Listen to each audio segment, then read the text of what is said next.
Hello बच्चों, चलिए प्रश्न को पढ़ते हैं और समझते हैं। चार समांतर रेखाओं के एक समुच्चय तीन समांतर रेखाओं के दूसरे समुच्चय के से प्रतिच्छेद करता है। प्रतिच्छेदन से बनने वाले समांतर चतुर्भुजों की संख्या है। विकल्प हमें दिए गए हैं ए, बी, सी और डी, और हमें इनमें से सही विकल्प का चुनाव करना है। प्रश्न को हल करने से पहले हम लिखते हैं प्रश्न के लिए मुख्य अवधारणा। तो प्रश्न के लिए मुख्य अवधारणा जिसकी सहायता से हम इस प्रश्न को हल करेंगे। तो मुख्य अवधारणा में हम क्या करेंगे, देखिए सूत्र लिखने वाले हैं। एक जो एन वस्तुओं में से आर वस्तुओं को लेकर बनने वाले संचयों की संख्या बताता है। ये होता है एन का क्रम गुणित आर का क्रम गुणित और एन माइनस आर का क्रम गुणित। एन वस्तुओं में से आर वस्तुओं को लेकर बनने वाले संचयों की संख्या यहाँ से आ जाएगी। अब यहाँ से देखिए हम प्रश्न को हल करेंगे। तो सबसे पहले हमें चार समांतर रेखाएं दे रखी है। तो जो पहला है, चार समांतर रेखाएं, समांतर रेखाएं तथा तथा तीन अन्य समांतर रेखाएं, तीन अन्य समांतर तीन अन्य समांतर रेखाएं। अब समझिएगा, आप देखिए, ये मान लीजिए मैंने एक रेखा, ये दूसरी रेखा और ये बना दी तीसरी रेखा। ये तीन मान लीजिए मेरे पास समांतर रेखाएं हैं।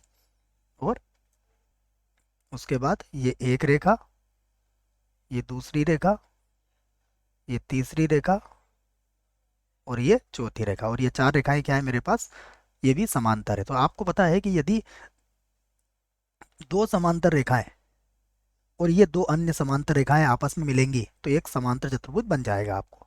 तो क्या करना है आपको, पहले ग्रुप में से क्या चाहिए आपको, पहले ग्रुप में से चाहिए दो समांतर दो रेखाएं, और दूसरे समूह में से भी क्या चाहिए आपको, दो रेखाएं। तो जब दोनों मिलेगी तो क्या मिलेगा बच्चों, आपको समांतर चतुर्भुज मिल जाएगा। ठीक है, तो ये बात समझ में आ गई होगी कि इन तीन रेखाओं में से दो रेखाएं और ये जो चार रेखाएं मैंने ली हैं इसमें से दो रेखाओं का समूह आपस में क्या बनाएगा, समांतर चतुर्भुज बनाएगा। तो ये हमारे प्रश्न का उत्तर होगा। देखो, तो यहाँ पर लिख लेते हैं हम समांतर चतुर्भुजों की संख्या। तो यहाँ पर लिख सकते हैं हम समांतर अतः समांतर चतुर्भुजों की समांतर चतुर्भुजों की संख्या। तो देखिए, समांतर चतुर्भुजों की संख्या, जैसा मैंने आपसे कहा कि सबसे पहले ये जो चार रेखाएं हैं, चार में से कितनी रेखाएं चाहिए हमें, चार में से दो रेखाएं चाहिए, कोई सी भी दो हो सकती हैं। उसके बाद तीन में से भी कितनी रेखाएं चाहिए आपको, दो रेखाएं, बन जाएगा आपका समांतर चतुर्भुज। वो कोई सा भी बन सकता है बच्चों, जैसे ये भी बन सकता है, या फिर ये भी बन सकता है, या फिर ये बड़े जो दिख रहे हैं, ये सभी की संख्या यहाँ पर आ जाएगी। अब चार से दो को कैसे हल करेंगे, ये होता है चार का क्रम गुणित, फिर होगा दो का क्रम गुणित, चार में से दो गया तो फिर से आ गया दो का क्रम गुणित, फिर आ जाएगा तीन का क्रम गुणित, दो का क्रम गुणित, और तीन में से दो गया तो एक का क्रम गुणित। इसको हल कर सकते हैं। देखो, ये हो जाएगा कितना, चार त्रि 12, बार दूना 24 होता है बच्चों ये, और गुणा तीन का क्रम गुणित क्या होता है, तीन गुणा दो गुणा एक, तो ये 6 हो जाएगा, बटा दो का क्रम गुणित दो ही होता है, फिर दो का क्रम गुणित ये भी दो होता है, फिर दो का क्रम गुणित ये भी दो होगा, तो ये कितना हो जाएगा, 8 या 24।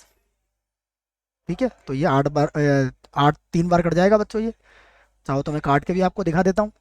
देखिए, दो दो दूनी 4 और ये 8, तो ये 8 या कितना हो गया, 24, तो 6 3 18। तो ये हमारे प्रश्न का क्या है बच्चों, उत्तर आ चुका है। विकल्प देखते हैं कौन सा विकल्प सही है। तो पहला तो बिल्कुल गलत है, दूसरा विकल्प जो है वो इस प्रश्न के लिए क्या है, बिल्कुल सही विकल्प है। ये भी गलत होगा, ये भी गलत होगा। आशा करता हूँ बच्चों प्रश्न का उत्तर समझ में आया होगा। धन्यवाद।